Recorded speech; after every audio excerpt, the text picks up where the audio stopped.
வணக்கம். இரவு நேர பிரதான செய்திகளின் ஊடாக நர்மதா சிறையில் முதலில் தலைப்புச் செய்திகள். ஆகஸ்ட் 4 நள்ளிரவு முதல் காப்போத உயர்தர பரீட்சை தனியார் வகுப்புகளுக்கு தடை. களனி கங்கை நீர்மட்டம் உயர்வு, தாழ்நில பகுதிகளுக்கு வெள்ள அபாய எச்சரிக்கை. வெளிநாடொன்றில் பதிவான சக்தி வாய்ந்த நிலநடுக்கம்.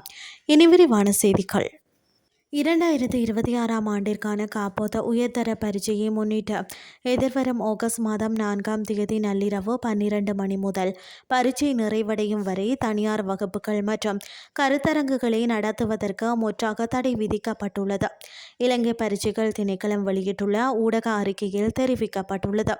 2026 ஆண்டிற்கான காப்போத உயர்தர பரீட்சை எதிர்வரும் ஆகஸ்ட் மாதம் 10 முதல் செப்டம்பர் மாதம் 5 வரை நாடளாவிய ரீதியில் 2532 பரீட்சை நிலையங்களில் நடைபெறவுள்ளமை குறிப்பிடத்தக்கது.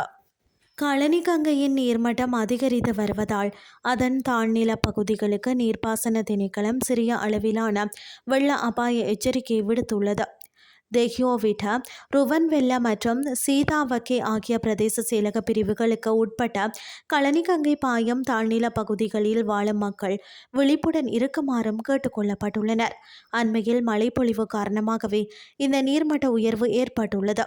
ஆற்றையொட்டியுள்ள தாழ்நில பகுதிகளில் வசிக்கும் பொதுமக்கள் மற்றும் பாதசாரிகள் எச்சரிக்கையுடனும் அவதானத்துடனும் செயற்படுமாறு நீர்ப்பாசன திணைக்களம் அறிவுறுத்தியுள்ளது. மேலும் காலநிலை மாற்றங்கள் குறித்து வெளியாகும் உத்தியோகபூர்வ அறிவிப்புகளை தொடர்ந்து அவதானிக்குமாறும், ஏதேனும் அவசர நிலை ஏற்பட்டால் உடனடியாக அசையக்கூடிய வகையில் ஆயத்தமாக இருக்குமாறு கேட்டுக்கொள்ளப்படுகிறார்கள். இனி வெளிநாட்டு செய்திகள். தெற்கு இத்தாலிய நகரமான நேபிள்ஸுக்கு அருகில் உள்ள கேம்பி பிளக்ரே பகுதியில் 4.7 ரிக்டர் அளவிலான சக்தி வாய்ந்த நிலநடுக்கம் ஏற்பட்டதாக சர்வதேச ஊடகங்கள் செய்தி வெளியிட்டுள்ளன. வெள்ளிக்கிழமை மாலை 7:46 மணிக்கு பதிவான இந்த நிலநடுக்கத்தின் மையப்புள்ளி நேபிள்ஸுக்கு மேற்கே உள்ள கேம்பி பிளக்ரே பகுதியில் சுமார் 3 கிலோமீட்டர் ஆழத்தில் இருந்ததாக இத்தாலியின் தேசிய புவி இயற்பியல் மற்றும் எரிமலை ஆய்வு நிறுவனம் தெரிவித்துள்ளது. இந்த நிலநடுக்கத்தினால் நேபிள்ஸ் மற்றும் அதை சுற்றியுள்ள பகுதிகளில் உள்ள கட்டடங்களுக்கு சிறிய சேதங்கள் ஏற்பட்டதாகவும், ஆனால் மக்களுக்கு உதவவோ அல்லது அவர்களை மீட்கவோ தங்களது குழுவினருக்கு உடனடியாக எந்த கோரிக்கைகளும் வரவில்லை என்றும் இத்தாலிய தீயணைப்பு பிரிவு குறிப்பிட்டுள்ளது. அத்துடன் முன்னெச்சரிக்கை நடவடிக்கையாக உள்ளூர் தொடருந்து மற்றும் மெட்ரோ சேவைகள் நிறுத்தப்பட்டதாக உள்ளூர் அதிகாரிகள் சுட்டிக்காட்டியுள்ளனர்.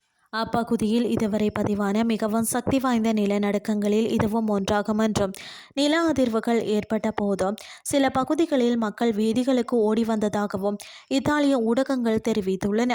மேற்கு நேபிள்ஸின் பெரும் பகுதியை உள்ளடக்கிய மக்கள் அடர்த்தியாக வாழும் எரிமலை பள்ளமான கம்பி பிளக்ரேயில் சமீபத்திய ஆண்டுகளில் நில அதிர்வுகள் அதிகரித்து வருவதாகவும், இது அரசாங்கத்தின் கண்காணிப்பை தீவிரப்படுத்தியுள்ளதாகவும் தெரிவிக்கப்பட்டுள்ளது.